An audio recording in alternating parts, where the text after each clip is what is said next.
by Ian Rapoport from the NFL Network. Of course, you can watch The Insiders with Ian.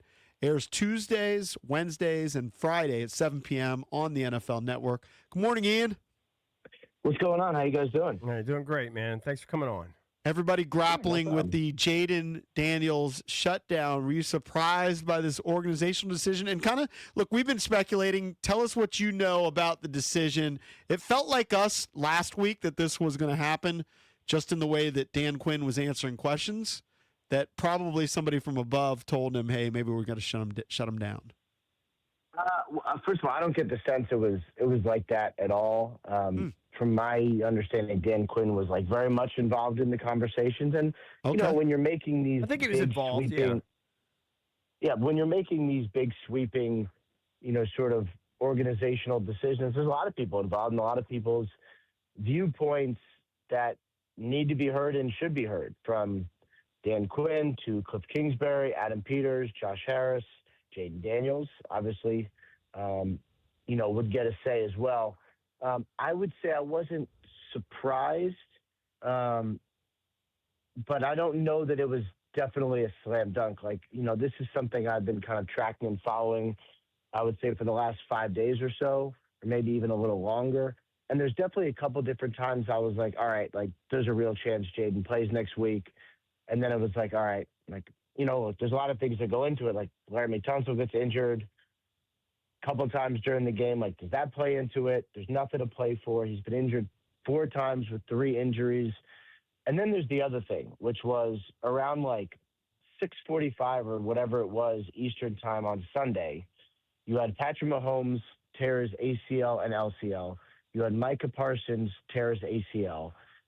And you're watching, and I'm knowing that this decision's coming Monday, and all I keep thinking is like, is that worth it? Is anything worth it that would affect 2026? And I guess the answer is no. Yeah, I do get a sense that when those injuries happen, I think a lot of us thought, yeah, that's it. They're not going to do it when they see that. And I understand it at this point. My only beef is, as a fan, is DQ said he could have come back again in that Viking game, and it was getting out of hand. I get it. And then there was no structural damage. Look, it hurt. He had a gruesome dislocation. We all saw that. But luckily, it was like a miracle. It was a one-outer that there was no real damage. They could get it back in there, just have to heal up. Didn't heal up quite enough, I guess, in the sense that it's still painful. So I feel like they're holding him out for something that's just a pain tolerance thing.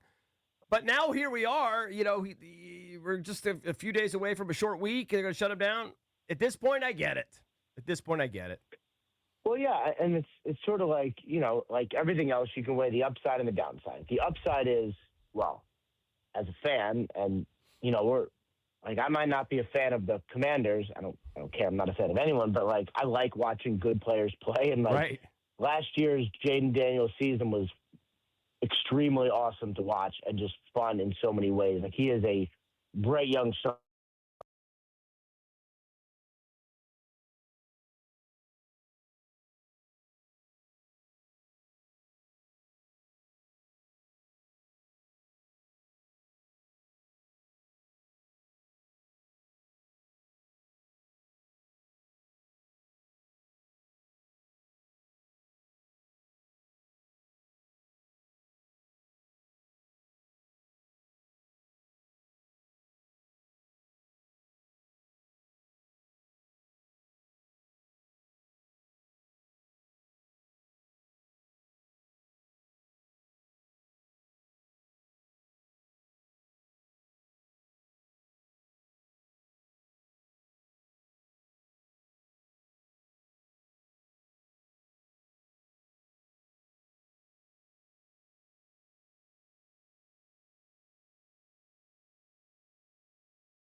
didn't look so good. Bryce actually kind of looking good. And this year they both had their moments. And then it's like, all right, let's just take a deep breath.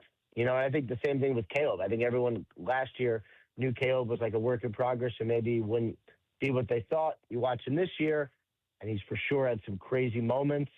And then other times you're like, all right, is he definitely better than all the others? And then Drake May has had a lot of great. So it's like you really have to take a step back. But what I know is that all those guys are going to be good. All those guys. Now, Penix, maybe. JJ McCarthy, we'll see. But all the guys we're talking about, they all still I think have a are all chance. going to be franchise guys. So, like, is it 1 and 1A? Who knows? Right. Where does Cliff Kingsbury stand in all this? I mean, some of us are kind of hoping he gets another opportunity. It's hard to get an opportunity when you only score 22 points a game, and last year you scored 30. Maybe his offense isn't the right fit for Jayden in terms of maybe keeping him upright. I don't know. What's sort of the league perception? What is sort of your best guess as to how DQ seems like a pretty loyal guy. He does seem loyal, which is why, like, when he, sort of took over the defensive coordinator duties this year, like, I definitely took notice because that's not something he would do lightly, especially to one of his very good friends. Right. But I think he wants to win. And so, I think the answer is if they decide that's what's best for the team in the offense, they'll make a change. I haven't sensed any momentum toward that. And, like, obviously the offense hasn't been as good, but Jayden also hasn't, has missed, I think that was his 7th game on Sunday. He's finished correctly. 3 games, Ian. Yeah, think 3 about that. games he's only finished. That's crazy. So it's like, that sort of makes sense, and like, even like Marcus Mariota is a very good backup quarterback. I would say based on what I've seen this year, he's like a top 3 backup quarterback, which he's is definitely up there. Amazing because like they all lose games. Anyone who has a backup quarterback comes in and loses. Mm-hmm. Even the Bengals, who had a great backup quarterback in Flacco, still lost for a different reason, but still. So it's like, what Cliff has done with Mariota has been impressive. I just know it's hard to judge when I didn't even realize he's only finished 3 games, but that's all of that is really hard to judge and figure. Let's talk about some league things. It's interesting you mentioned Caleb Williams. That Bears team at 10-4. A couple weeks ago, looking at the record, and they snuck up there as the 1 seed for a little bit. And I was like, well, they really haven't faced top competition. I could see them sliding back. Where do you stack them in the NFC? Eagles just had a shutout win, but it was against the Raiders. How do you kind of stack Chicago into that NFC picture? And I think Green Bay, without Micah Parsons, you got to slide them down a little bit. Yeah, I would say I'm not so sure about Green Bay because if Green Bay had never traded for Micah Parsons, let's say he just did not exist on the radar, I would say I think this is a good team that could go deep into the playoffs. Okay. So, look, they're going to have to get a little more on offense, but they have Christian Watson back. They have Jayden Reed back. They're starting to look better on offense and a little more explosive. So I'm not writing off Green Bay. And I would put the Bears in the same category as I would put, like, the Broncos. And it's so interesting. It's like if you just, those 1-possession games, those 1-score games, it's not a coin flip. There's definitely something about winning close ones.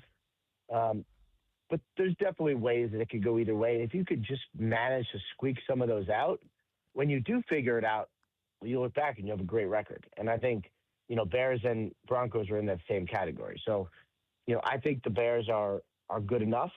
I think they are definitely ahead of where I thought they would be. But because the playoff picture is so good and so high level this year, like, they could still be the 7th seed. They could lose this week. Right. And be the 7th seed. And it's like, it's not fair, but I don't know that it really matters in the end. Just get the best teams in and let them all beat the heck out of each other, So last night, Aaron Rodgers only has 3 or 4 incompletions, couple touchdowns, and, just kind of casually following him this year, I'm like, he's not what he was 5 years ago. But then I look at the numbers, he's pretty damn good game manager, at least 22 touchdowns, only 7 picks. When you look at the playoffs, let's say Pittsburgh wins the division, and who knows, they're going to play the Ravens. But let's put Pittsburgh in there. They're going to have a home playoff game.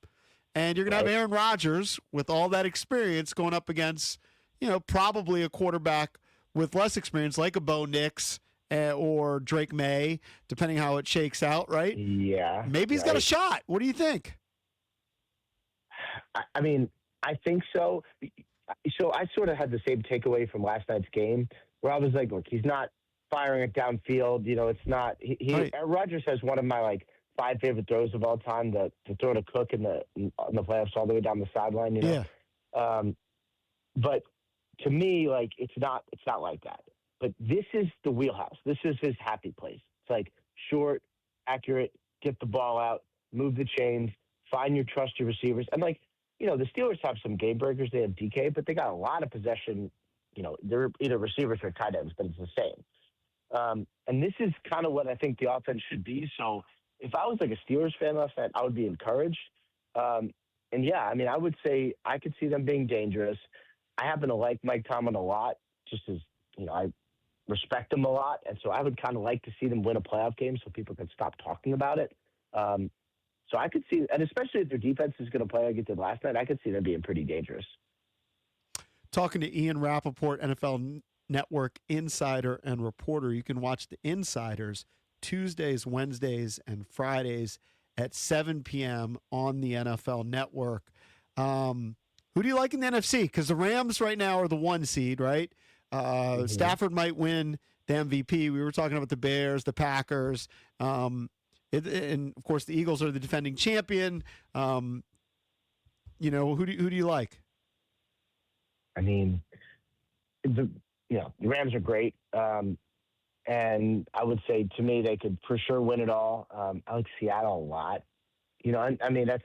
I also just up for the Amazon pre and post game show, and that's our game this weekend. Nice. Or this weekend, this Thursday, which is unbelievably fun. So I'd like to see who comes out of that game, but I like both those teams a lot. I like the Packers a lot, probably more than most people, like I was saying, even with Micah out. And then, the Lions are really interesting to me. They might not make the playoffs. Right, they got to get in. They're 8-6. They got to get in. But God forbid they get in. I feel like they're going to be the team that nobody wants to face. They'll be like last year's Bengals, who didn't get in.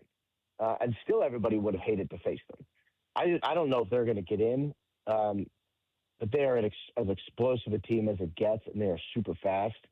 I don't know. That'll be – these playoffs, it's weird because usually you get to this time of year and it's a whole bunch of teams jockeying. It's not really like that this year. I think in the AFC, it's really only the AFC North, and then the NFC, it's really just the Lions.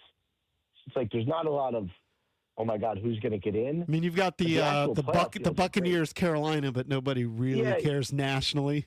You got that one, which I think is more interesting than anything else.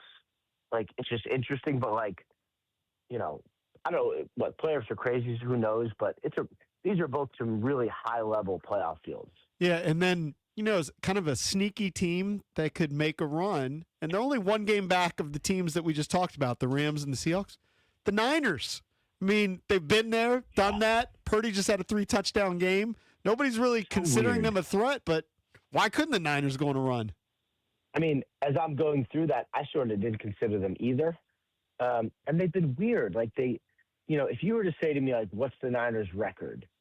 My guess would, without really looking or studying, my guess would be 1 or 2 over 500, but they're not.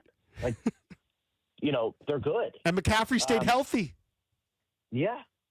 And they are an unbelievably well-coached team. And it's just, I don't know if Kyle Shanahan will win Coach of the Year. My guess is probably not. Because usually the established guys don't really win that award. But God, he's awesome. But here's, kind of to your point about Chicago winning close games. I just looked at this, right? So the Rams and the Seahawks, who you would put as the favorites, their point differential plus 159 points and plus 163 points, 11-3. The 49ers are 10-4, so just 1 game difference, plus 51.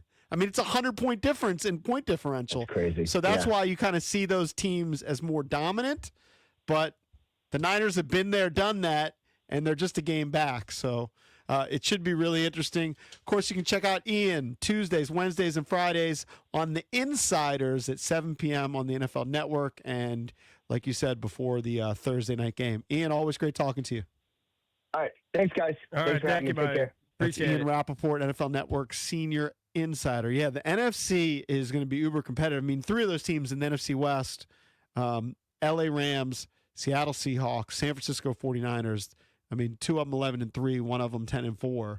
But then I don't know that you can discount the Eagles. I know they've had a little rough patch, but they could get on a roll. Let's see what happens. Let's see what happens this week. Sucks that Washington's not in the mix this year. Definitely not in the mix. It was definitely more fun last year when they were in the mix. Not in the but mix. The playoffs are still always fun. All right, coming up next, we'll open up EB's entertainment page here on the Junkies. Don't go anywhere.